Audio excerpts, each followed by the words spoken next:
Assalamualaikum dan salam sejahtera. Video pengajaran dan pembelajaran kali ini adalah berkaitan pelaksanaan kerja lapangan menengah atas bagi tingkatan 4 dan tingkatan 5. Kerja lapangan perlu dilaksanakan oleh murid sekali di setiap tingkatan. Apakah kerja lapangan? Mengapakah kerja lapangan penting?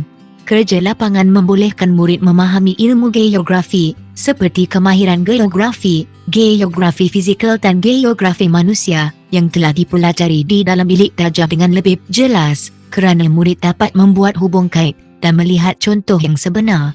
Melalui kerja lapangan juga murid dapat meneroka isu atau tajuk yang dipilih, mengumpul dan menganalisis maklumat yang diperoleh daripada responden serta pemerhatian di lapangan. Kerja lapangan juga dapat menyemai sikap kerja sepasukan, sabar dan bertolak ansur.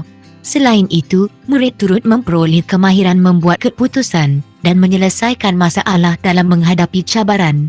Terdapat 8 objektif pelaksanaan kerja lapangan, iaitu memboleh murid memberi pendapat atau idea secara kritis dan kreatif, menghuraikan saling kaitan antara manusia dengan alam sekitar di lapangan, mengenal pasti masalah atau isu yang berkaitan di lapangan, mencadangkan langkah-langkah untuk mengurangkan masalah atau isu yang berkaitan, mengaplikasi kemahiran geografi yang telah dipelajari, merumus data dan maklumat berbentuk kualitatif dan kuantitatif di kawasan kajian, menjalankan tugasan mengikut prosedur, bersyukur dan berbangga menjadi rakyat Malaysia. Kerja lapangan boleh dilaksanakan mengikut 6 proses seperti berikut. Pertama, penentuan tajuk. Kedua, perancangan. Ketiga, pengumpulan data. Keempat, persembahan data. Kelima, penganalisisan data. Dan keenam, ialah kesimpulan. Proses yang pertama ialah penentuan tajuk. Murid memilih tajuk yang sesuai untuk melaksanakan kerja lapangan dengan bimbingan guru. Tajuk mestilah berkaitan dengan kandungan KSSM geografi yang dipelajari. Tajuk yang dipilih perlu jelas dan menimbulkan perasaan ingin tahu murid untuk meneroka sesuatu maklumat. Antara soalan yang boleh dikemukakan adalah seperti, apakah isu atau masalah yang wujud? Di manakah lokasi kajian? Adakah data mudah diperoleh? Menjelaskan kepentingan isu yang dikaji, impak dan kesan daripada kajian. Proses yang kedua ialah perancangan. Murid perlu menyediakan jadual kerja yang mempunyai perkara yang perlu dibuat sepanjang tempoh pelaksanaan kerja lapangan seperti objektif kajian, pemilihan lokasi, tempoh masa, kaedah dan pemilihan sampel kajian. Pemilihan lokasi kajian hendaklah berhampiran dengan lokasi tempat tinggal murid. Bagi proses awal, murid mengumpul maklumat daripada pelbagai sumber dengan menggunakan kaedah yang sesuai, sama ada menggunakan kaedah kuantitatif atau kualitatif. Data kuantitatif ialah dalam bentuk soal selidik, manakala data kualitatif pula dalam bentuk temu bual, pemerhatian dan analisis dokumen.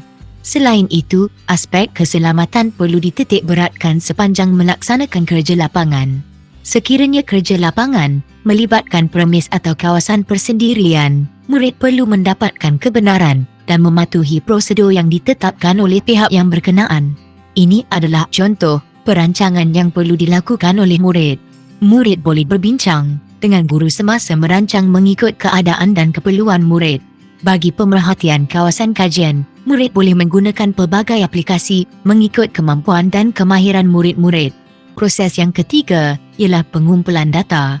Murid mengumpul data primer atau sekunder secara individu atau berkumpulan. Pengumpulan data primer dilakukan secara pemerhatian, temu bual, soal selidik, rakaman video, foto, lakaran, ukuran, kiraan dan sebagainya. Manakala data sekunder diperoleh melalui data yang diterbitkan oleh orang lain seperti sumber daripada internet, buku dan laporan kajian. Penulisan laporan kerja lapangan hendaklah dibuat mengikut kriteria berikut. Murid boleh menghasilkan laporan kerja lapangan dalam pelbagai bentuk sama ada dalam bentuk folio, buku skrap atau persembahan PowerPoint. Guru boleh memberi keluasan kepada murid mengikut keadaan semasa dan boleh disesuaikan mengikut pengajaran dan pembelajaran norma baharu. Murid boleh menghasilkan laporan secara soft copy sama ada secara bertype atau bertulis dan diserah kepada guru melalui media sosial seperti email, Telegram atau WhatsApp. Murid yang kreatif atau mempunyai kemahiran boleh menghantar laporan secara rakaman video. Murid menerangkan hasil kajian mereka kepada guru. Laporan kerja lapangan secara persembahan multimedia adalah mengikut kemampuan murid. Proses kerja lapangan yang keempat ialah persembahan data.